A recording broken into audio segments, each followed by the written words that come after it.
That's the brand new V8 powered 471 horsepower Lexus LC 500. And that right there is a drag strip. I bet you can figure out what we're gonna do next.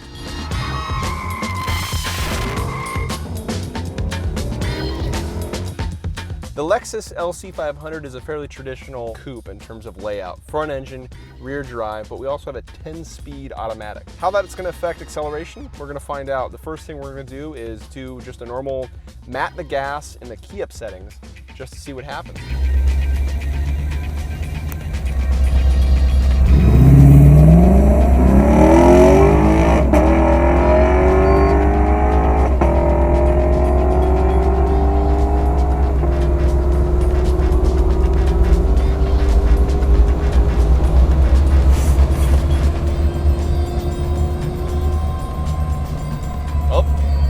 Feels quick.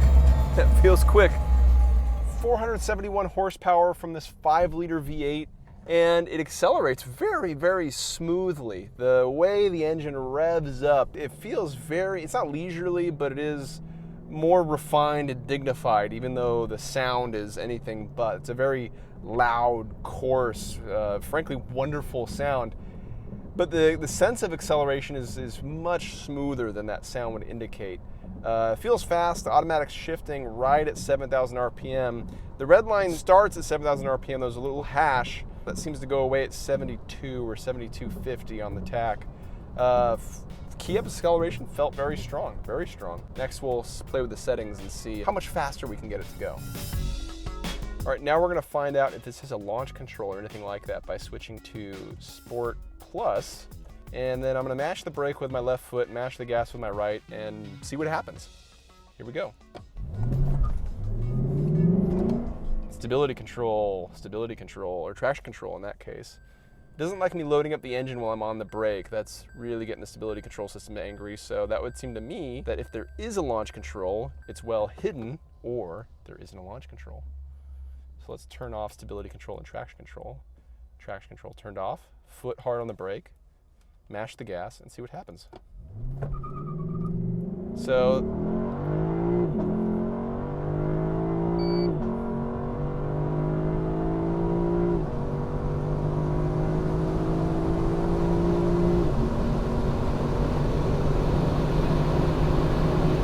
little hesitation off the line.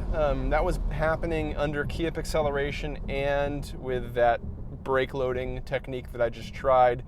When I mashed the gas from a dead stop in the key up settings without using the brake at all, there was a little bit of engagement from the transmission as it realized, oh, we're going fast now. Okay, let's start doing it.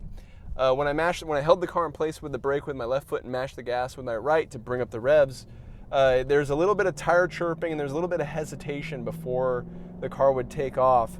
And I'm in Sport Plus and I've got traction control off. We could try to shut off stability control and see if that improves, but it shouldn't because stability is not really a function of a drag strip. Maybe we should just do a burnout, see if that'll loosen up the tires. When in doubt, burn them out.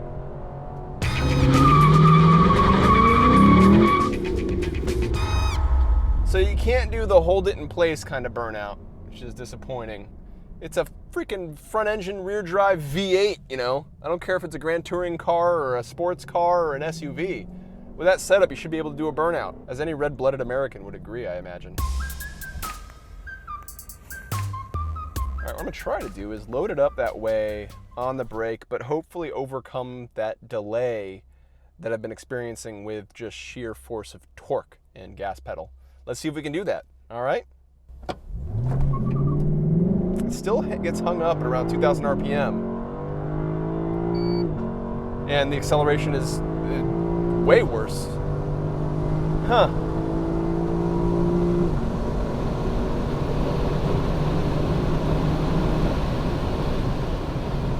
So I'm gonna give it one last try. What I'm gonna do is just stop trying to load it with the brake pedal, and I'm gonna keep it in Sport Plus, and I'm just gonna mash the gas. And if that's faster, why have I spent all this time practicing how to drive cars fast on a drag strip? Because if the car can do it better than I can, what use am I? Last try.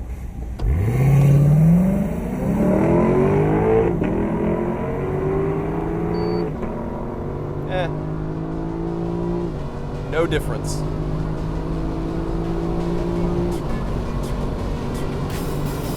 Well, LC500 is a quick car. Because it's not a sports car, we shouldn't be expecting world-beating performance from it.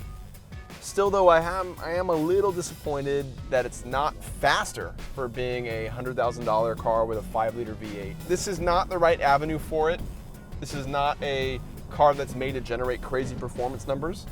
We still test it anyway just to understand where it falls in the context of its competitive class, and it's definitely amongst the slower of those. Looking around, I have a simply gorgeous interior around me, and the way that engine sounds is like intoxicating.